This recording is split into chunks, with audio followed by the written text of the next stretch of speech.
নমস্কাৰ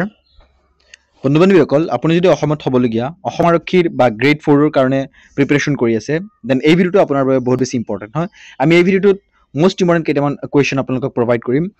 আৰু বহুত বেছি ইম্পৰ্টেণ্ট প্ৰশ্নসমূহ আপোনালোকে আমাৰ এই চেনেলত পাই থাকিব সো চেনেল সাবস্ক্ৰাইব কৰক আৰু ভিডিওটো লাইক কৰক আহক আমি আৰম্ভ কৰোঁ প্ৰথম প্ৰশ্ন ইয়াত আপোনাৰ সন্মুখত আছে যে প্ৰথম দংশাত্মক ভূমিকম্পটো অসমত কোন চনত সংঘটিত হৈছিল এই ভিডিওত আমি আপোনালোকক কেইটামান প্ৰশ্ন দিম যেটো আপোনালোকে উত্তৰ দিব লগতে কেইটামান জিকে প্ৰশ্নৰ লগতে আমি আপোনালোকক ৰিজনিংৰ কেইটামানো প্ৰশ্ন আপোনালোকক প্ৰভাইড কৰিম যাতে আপোনালোকে ৰিজনিংৰ লগতে জিকেৰ লগতে ৰিজনিং আপোনালোকে প্ৰেক্টিস কৰিব পাৰে আৰু এই প্ৰশ্নৰ শুদ্ধ উত্তৰটো আপুনি আমাক কমেন্টত জনাওক যে প্ৰথম দংশাত্মক ভূমিকম্প অসমত কেতিয়া হৈছিল ইয়াত অপচন আপোনালোকে ভালকে চাওক এন্ড দেন আপুনি উত্তৰটো জনাওক নেক্সট আমি চাও কোৱেশ্চন নম্বৰ ইয়াত 2 আছে কোৱেশ্চন নম্বৰ 2 হৈছে যে অসমত অসহযোগ আন্দোলন কেতিয়া আৰম্ভ হৈছিল অসহযোগ আন্দোলন কেতিয়া আৰম্ভ হৈছিল আৰু এই প্ৰশ্নৰ শুদ্ধ উত্তৰটো হ'ব 1920 অৰ্থাৎ 1920 চনত অসহযোগ আন্দোলন আৰম্ভ হৈছিল মনত ৰাখিব এইটো বহুত বেছি ইম্পৰ্টেন্ট প্ৰশ্ন নেক্সট আছে 3 নম্বৰ প্ৰশ্ন গুৱাহাটী উচ্চ ন্যায়ালয় কোন চনত স্থাপন কৰা হৈছিল ভেৰি ভেৰি ইম্পৰ্টেন্ট কোৱেশ্চন হয় সো এই প্ৰশ্নটো মনত ৰাখিব আপোনালোকে যে গুৱাহাটী উচ্চ ন্যায়ালয় স্থাপিত হৈছিল 1948 চনত 1948 চনত গুৱাহাটী উচ্চ ন্যায়ালয় স্থাপন কৰা হৈছিল নেক্সট আমি চাও ইয়াত 4 নম্বৰ প্ৰশ্নটো আছে যে শৰাইঘাটৰ যুদ্ধ কোন চনত সংঘটিত হৈছিল শৰাইঘাটৰ যুদ্ধটো কেতিয়া সংঘটিত হৈছিল এটো ইম্পৰ্টেন্ট প্ৰশ্ন হয় and the 4 number question answer is option number C অৰ্থাৎ 1671 চনত 1671 চনত শৰাইঘাটৰ যুদ্ধ হৈছিল সো এটো বহুত বেছি ইম্পৰ্টেন্ট প্ৰশ্ন হয় এটো মনত ৰাখিব নেক্সট আছে 5 নম্বৰ প্ৰশ্ন যে উমানন্দ মন্দিৰ কেতিয়া নিৰ্মাণ কৰা হৈছিল উমানন্দ মন্দিৰটো কেতিয়া নিৰ্মাণ কৰা হৈছিল এই প্ৰশ্নটো শুদ্ধ উত্তৰটো হৈছে 1694 1694 ত উমানন্দ মন্দিৰ স্থাপন কৰা হৈছিল বা নিৰ্মাণ কৰা হৈছিল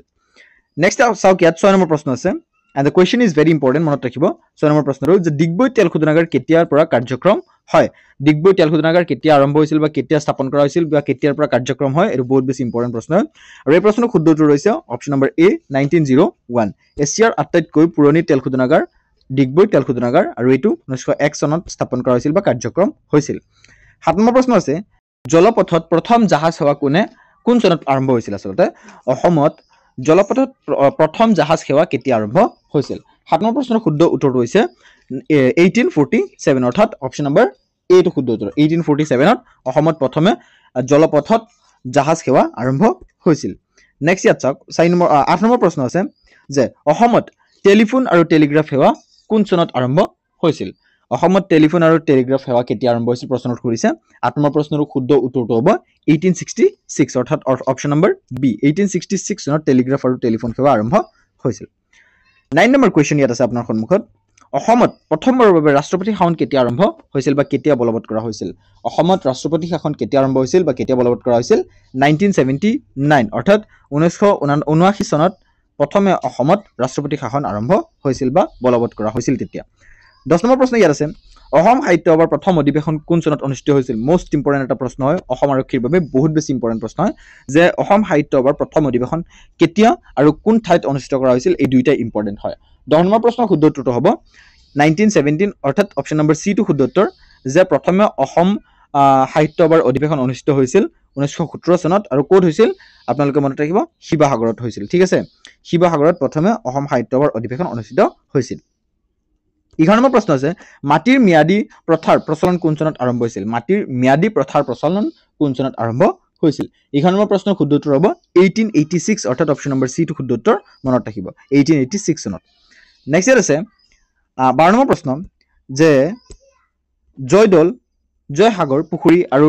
ৰংমহল কোনজন আহোম স্বৰ্গদেৱে নিৰ্মাণ কৰিছিল জয়দৌল জয়সাগৰ পুখুৰী আৰু ৰংমহল কোনজন আহোম স্বৰ্গদেৱে নিৰ্মাণ কৰিছিল শুদ্ধ উত্তৰ হ'ব স্বৰ্গদেউ ৰুদ্ৰসিংহ অৰ্থাৎ অপচন নম্বৰ বি স্বৰ্গদেউ ৰুদ্ৰসিংহই জয়দৌল জয়সাগৰ পুখুৰী আৰু ৰংমহল এই তিনিটা বস্তু তেওঁ নিৰ্মাণ কৰিছিল নেক্সট আছে প্ৰশ্ন 13 নম্বৰ প্ৰশ্ন আছে যে আহোমসকলৰ 600 বছৰৰো অধিক কাল ৰাজত্ব কৰা ৰাজধানী চহৰখনৰ নাম কি অৰ্থাৎ প্ৰথম তেওঁলোকৰ ৰাজধানী চহৰ আছে প্ৰথম খুদিছে বুলি 600 বছৰতে এক ঠাইত ৰাজধানী নাছিল সো বেলেগ বেলেগ ঠাইত তেওঁলোকৰ ৰাজধানী আছিল কিন্তু ইয়াত খুদিছে যে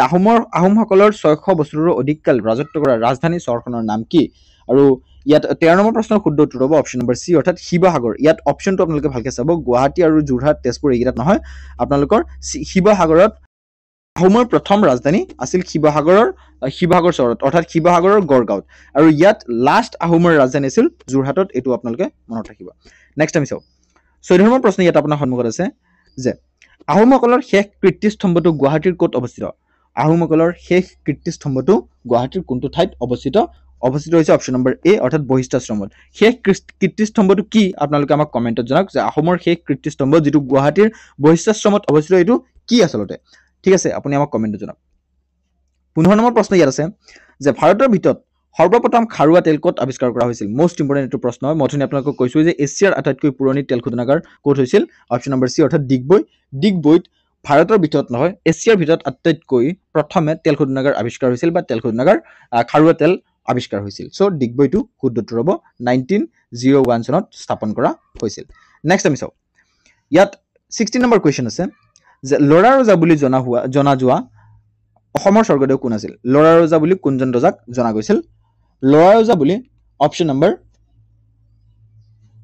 লৰা ৰজা বুলি জনা গৈছিল ৰত্নধ্বজ সিংহ বা চুলিকফা মনত ৰাখিব চুলিকফা বা ৰত্নধ্বজ সিংহ ইয়াত অপশ্যন নম্বৰ 8 আছে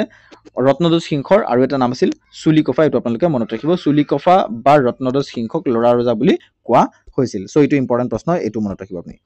নেক্সট চাওক 17 নম্বৰ প্ৰশ্ন আছে যে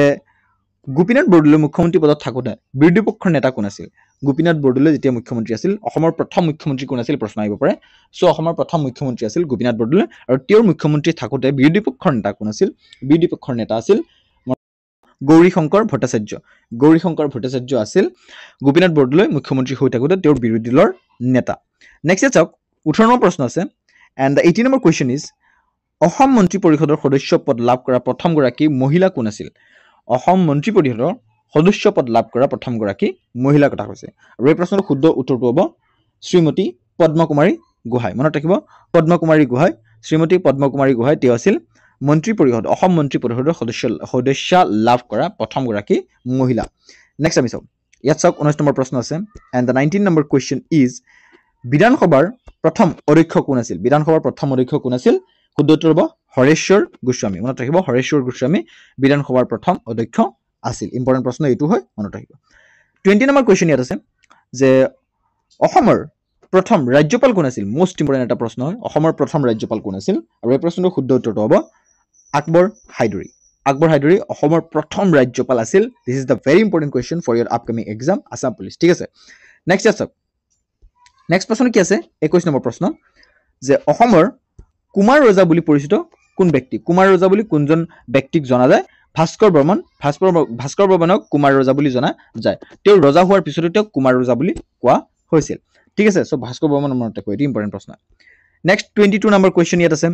যে অসমত প্ৰথম ব্ৰিটিছ চিফ কমিশনাৰ কোন আছিল অসমৰ প্ৰথম ব্ৰিটিছ চিফ কমিশনাৰ কোন আছিল 22 নম্বৰ কোৱেশ্চনৰ উত্তৰ হৈছে কলোনেল কিটিং মনত ৰাখিব কলোনেল কিটিং এও আছিল অসমত প্ৰথম British chief commissioner next 23rd number question আছে অভ্যন্তৰীণ সীমা আইন কেতিয়া কাৰ্যকৰী কৰা হয় অভ্যন্তৰীণ সীমা আইন কেতিয়া কাৰ্যকৰী কৰা হয় আৰু এই প্ৰশ্নৰ শুদ্ধ উত্তৰটো হ'ব 1873 অৰ্থাৎ অপশ্যন নম্বৰ এ 1873 চনত অভ্যন্তৰীণ সীমা আইন কাৰ্যকৰী কৰা হয় নেক্সট চাওক কোৱেশ্চন নম্বৰ 24 আছে প্ৰাচীন কামৰূপৰ পৰা ৰাজকুমাৰীক কাশ্মীৰৰ ৰজাই বিয়া কৰাইছিল আৰু এই প্ৰশ্নৰ শুদ্ধ উত্তৰটো হ'ব অপশ্যন নম্বৰ চি অৰ্থাৎ ৰাজকুমাৰী অমৃতপ্ৰভা নেক্সট আছে 25 নম্বৰ কোৱেশ্চন ব্ৰহ্মপুত্ৰ নদীক কোন তিনিখন নদীৰ সংগমস্থলী বুলি কোৱা হয় ইয়াত অপশ্যন চাওক বহুত কনফিউজিং কোৱেশ্চন হয় বাট দ্য মোষ্ট ইম্পৰ্টেন্টলি আপোনালোকে মনত ৰাখিব যে অপশ্যন নম্বৰ এ টো শুদ্ধ উত্তৰ দিহিং দিবং আৰু লোহিত এই তিনিটা নদীৰ সংগমস্থল বুলি কোৱা হয় ব্ৰহ্মপুত্ৰ নদী সো আজি এইটো ভিডিওত আমি 25 জিকে কোৱেশ্চন আপোনালোকক প্ৰভাইড কৰিছো এতিয়া আমি ৰিজনিংলৈ আগবাঢ়ো কেইটামান আপোনালোকক ৰিজনিং দিয়াৰ চেষ্টা কৰো বন্ধুবান্ধৱীসকল ইয়াত ফাৰ্ষ্ট ৰিজনিংৰ কোৱেশ্চনটো আছে যে তলত দিয়া শৃংখলাৰ পৰা ভুল সংখ্যাটো উলিওৱা ইয়াত আছে 1 2 3 5 7 14 23 আৰু 29 ইয়াত চাওক আপোনালোকে ভালকে যে গুটিকেইটা ইয়াত কি আছে 1 আছে 2 আছে 3 আছে এই গুটিকেইটা আপোনাৰ প্ৰাইম সংখ্যা বা মৌলিক সংখ্যা হয় কেনেকে 1 2 3 5 7 এই গুটিকেইটা প্ৰাইম সংখ্যা হয় বা মৌলিক সংখ্যা 23 ও প্ৰাইম সংখ্যা 29 ও মৌলিক সংখ্যা ইয়াত 14 টো মৌলিক সংখ্যা নহয় অৰ্থাৎ 14 ক আমি 7 ৰে ভাগ কৰিব পাৰি 2 ৰেও ভাগ কৰিব পাৰি অৰ্থাৎ 14 এটা মৌলিক সংখ্যা নহয় 14 টো আমি কি কৰিব পাৰি ইয়াত চাওক তলদিয়া শৃংখলা বা ভুল সংখ্যাটো কি হ'ব অপশ্যন নম্বৰ ডি অৰ্থাৎ 14 টো হৈছে ভুল সংখ্যা এই সিৰিজটোত দিয়া আশা কৰি বুজিব পাৰিলে এনেকুৱা ধৰণৰ প্ৰশ্ন আহিলে আপোনালোকে প্ৰথমতে এইটো চাব নেক্সট চাওক কুৱেশ্যন নম্বৰ 2 চাওক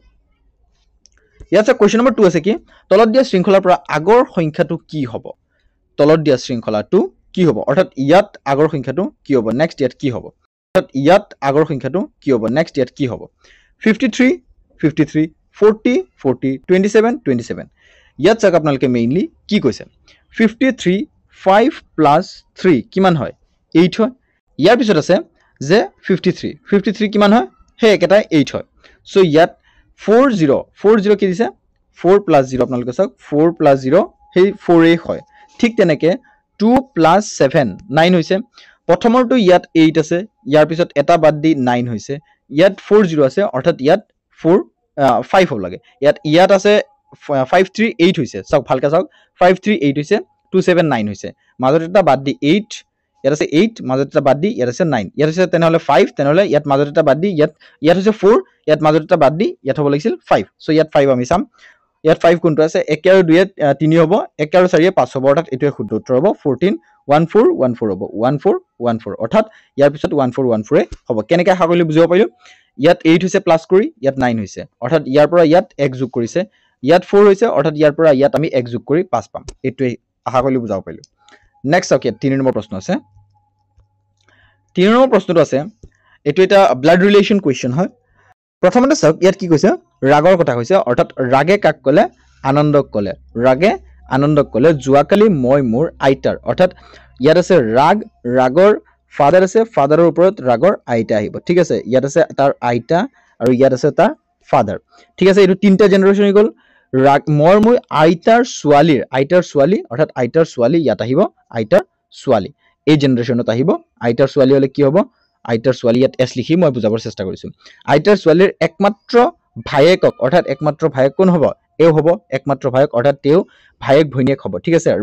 ৰাগৰ ফাদাৰ আৰু ফাদাৰৰ সিস্টাৰ হ'ব ভায়েকক হেৰুৱাইছিল এতিয়া জনক ৰাগে কাক হেৰুৱালে অৰ্থাৎ ৰাগে এই ব্যক্তিজনক হেৰুৱাইছে অৰ্থাৎ ৰাগৰ ফাদাৰক হেৰুৱাইছে ৰাগৰ ফাদাৰ অৰ্থাৎ দেউতা অপচন নম্বৰ সি আছে তেওঁৰ দেউতাকক হেৰুৱাইছে ঠিক আছে অপচন নম্বৰ সি টো শুদ্ধ উত্তৰ হ'ব ব্লাড ৰিলেশনৰ কোৱেশ্চন এনেকুৱা আপোনালোকে ওলাই ল'ব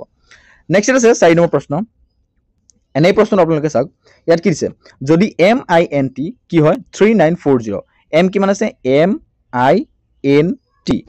MINT যদি 3940 হয় M ৰ যদি স্ট্যান্ডিং আপোনালোকে যদি সংখ্যাটো চাই কি হ'ব M হ'ব 13 ত I হ'ব কিমান 9 ত ইয়াৰ পিছত N আছে MN আছে 14 ত আৰু T আছে কিমানত 20 ত আছে চাওক ইয়াত আপোনালোকে যে M ৰ কি দিছে M ৰ 13 ৰ পিছত 3 টো দিছে ইয়াৰ পিছত I 9 টো দিছে ইয়াৰ পিছত N ৰ 14 ৰ 4 দিছে অৰ্থাৎ লাষ্টৰ সংখ্যাটো দিছে